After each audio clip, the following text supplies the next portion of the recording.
Bien, vamos a comenzar nuestro Evangelio, Teología y Vida de esta semana. Tal vez a modo de introducción, es común que entre las familias haya problemas, ¿cierto? Hay peleas entre los hermanos, pero en general son peleas que se solucionan más o menos fáciles. Los grandes problemas, lo que uno escucha por lo menos, tienen que ver cuando entra el tema de las platas en la familia. Tiene que ver con los temas de la herencia, por ejemplo. Cuando se trata de la herencia, se complican las relaciones. Las peleas comunes que uno ve entre los hermanos se solucionan con el tiempo o pidiéndose perdón, pero no así cuando hay platas de por medio. Fíjense que la herencia tendría que ser dividida, ¿cierto?, entre los hijos, pero muchas veces la herencia es la que termina dividiendo a las familias. Y eso pasa tal cual entre los cristianos también, no es un tema del cual estamos nosotros ajenos. Nosotros lo mirábamos todos como con los ojos de la justicia. Y nos parece que las cosas tienen que ser justas, pero nos damos cuenta que por esa justicia que muchas veces queremos imponer, se terminan enredando nuestras relaciones humanas y fraternas. Esto pasaba también en los tiempos de Jesús. Y la razón por la cual se daba antes y se da ahora es porque el criterio de la gestión de los bienes ha sido siempre el mismo. A lo mejor se llega a un acuerdo con la herencia, pero el problema de fondo tiene que ver con los criterios que tenemos respecto a los bienes. De esto se va a tratar el Evangelio de este domingo, así que les voy a invitar que nos podamos introducir en él a través de esta lectura. Estamos en el capítulo 12 de Lucas. Uno de la multitud dijo al Señor: Maestro, dile a mi hermano que comparta conmigo la herencia. Jesús le respondió: Amigo, ¿quién me ha constituido juez o árbitro entre ustedes? Después les dijo: Cuídense de toda avaricia, porque aún en medio de la abundancia, la vida de un hombre no está asegurada por sus riquezas. Les dijo entonces una parábola. Había un hombre rico, cuyas tierras habían producido mucho, y se preguntaba a sí mismo: ¿qué voy a hacer? No tengo dónde guardar mi cosecha. Después pensó: voy a hacer esto. Demoleré mis graneros, construiré otro más grande y amontonaré allí todo mi trigo y mis bienes. Y diré a mi alma: alma mía, tienes bienes almacenados para muchos años. Descansa, come, bebe y date buena vida.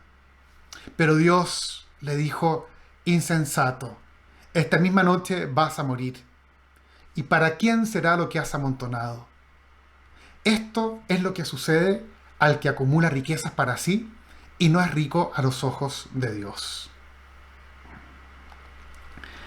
Bueno, interesante el texto porque nos pega en el tema de los bienes, que siempre es un poco complicado para nosotros hablar de esto. Vamos a ver cómo profundizamos en ello hoy día. Jesús estaba en medio de los discípulos hablando de las persecuciones que iban a sufrir en el futuro, un tema importante. Y a pesar de eso, lo interrumpe uno de los que estaba ahí escuchándolo y le hace una petición, porque no es una pregunta que le hace, sino que hace una petición como que le impone: anda, dile a mi hermano que me dé la parte que me corresponde.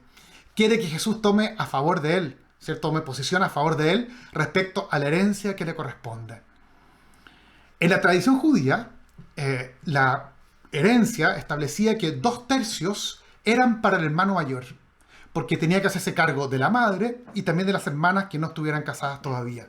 Así lo establece el capítulo 21 del Deuteronomio o el capítulo 27 del libro Los Números en el Antiguo Testamento. Este hombre entonces se dirige a Jesús de una forma fuerte, con un imperativo: di a mi hermano que me dé lo que me corresponde. Seguramente alguna trampa había hecho el hermano o tenía una mirada distinta respecto a él. Jesús le dice que en primer lugar no le corresponde a él ser el juez. Para eso estaban los rabinos y los escribas que se dedicaban a estos temas, también a temas de herencia.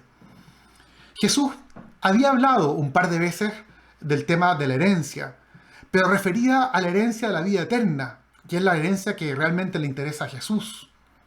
Él quiere introducir en el mundo la lógica de una forma nueva de vivir la justicia.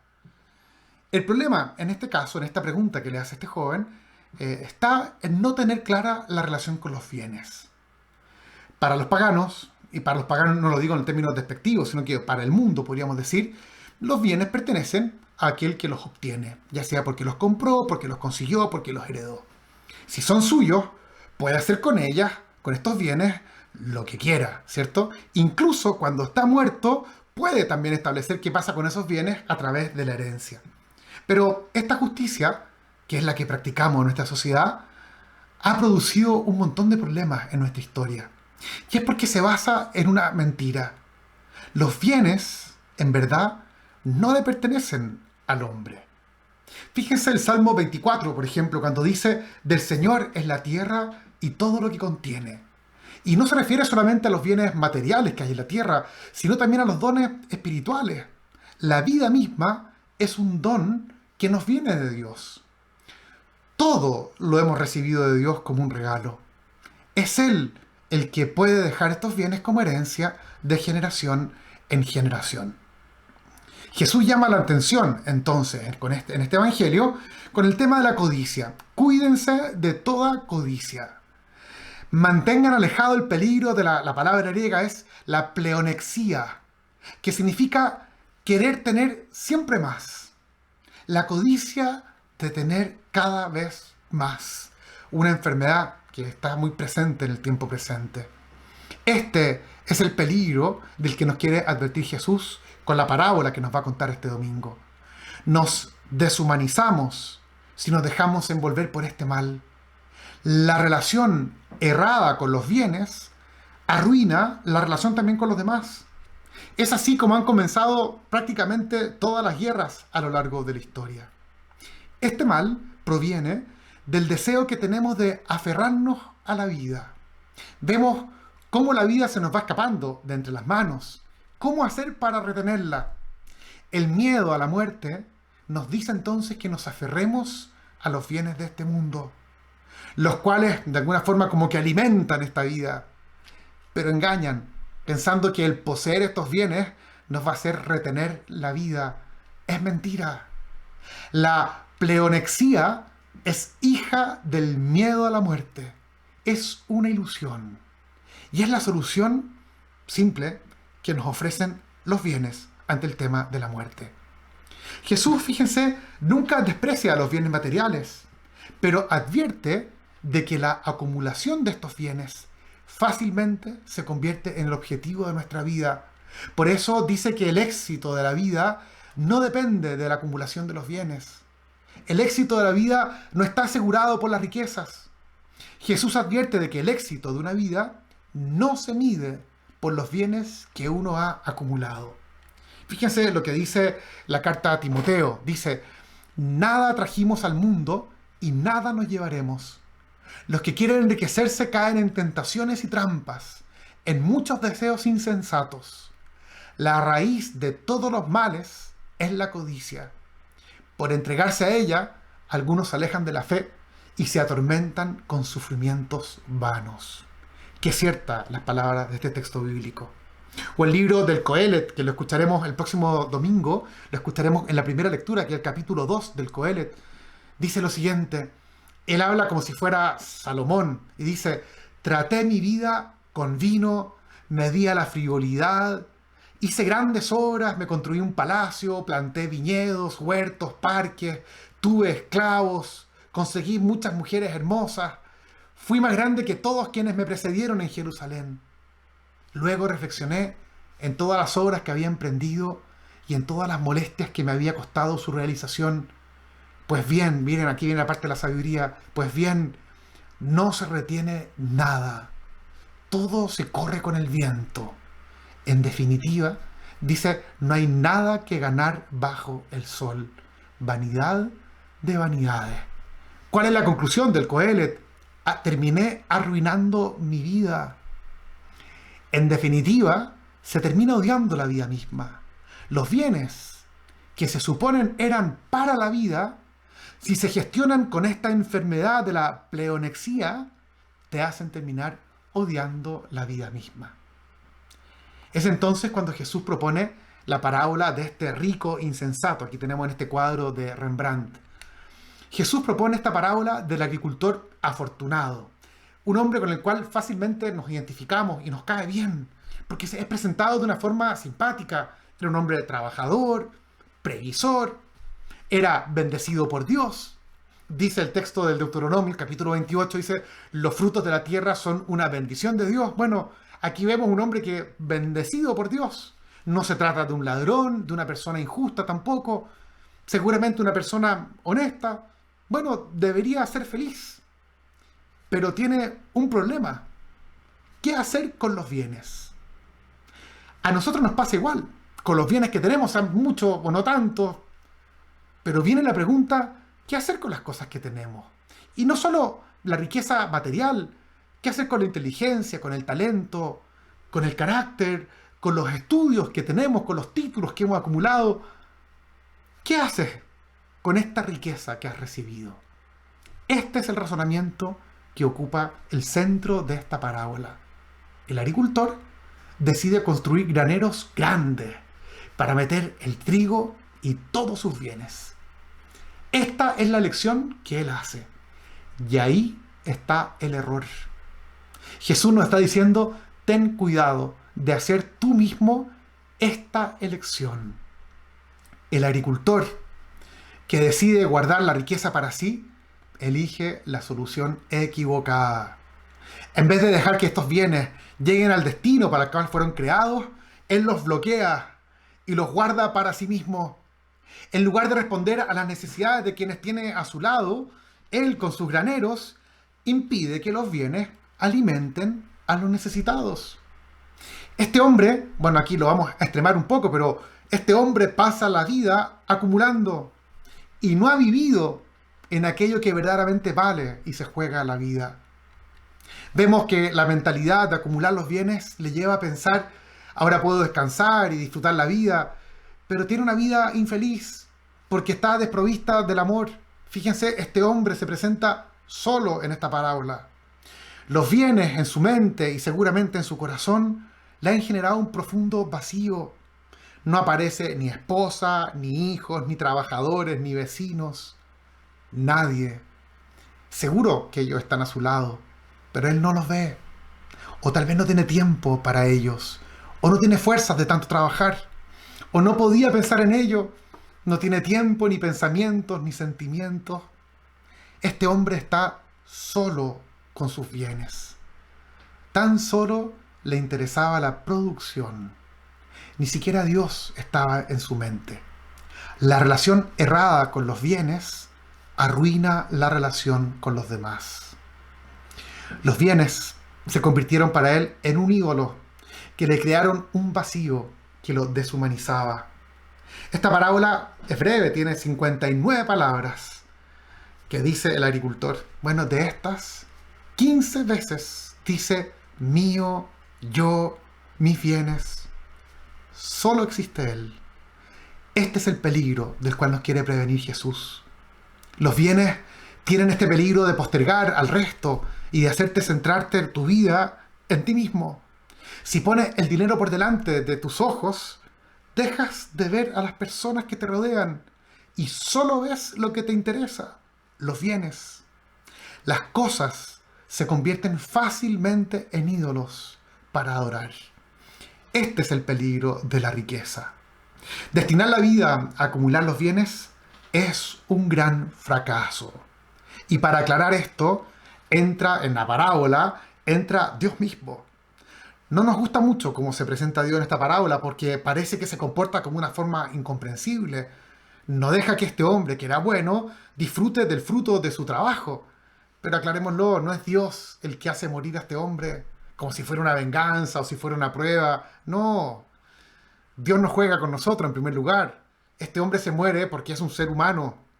O tal vez lo destruyó el exceso de trabajo, no lo sabemos. El estrés, el desgaste por el trabajo, las preocupaciones, los problemas. El peso de todo lo que tiene en su mente. Tal vez es mucho. No lo sabemos.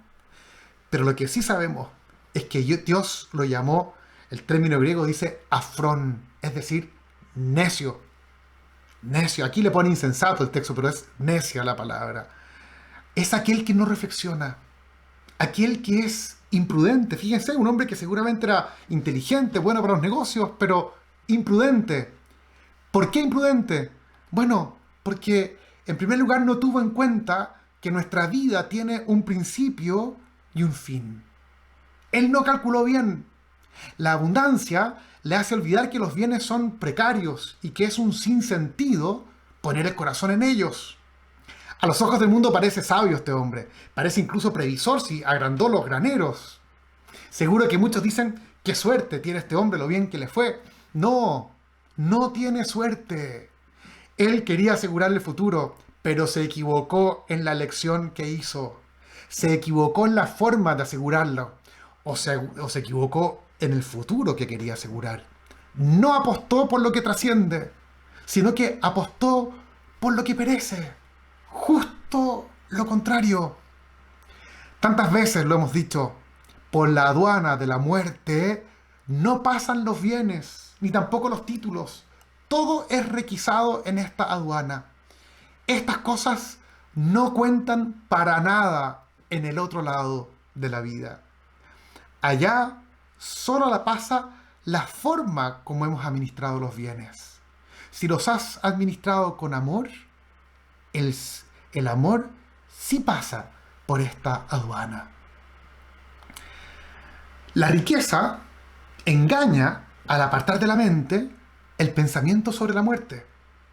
Antes pensar sobre la muerte era un poco para asustar. Hoy, al contrario, se intenta olvidar el que te vas a morir. La muerte se oculta en nuestra sociedad.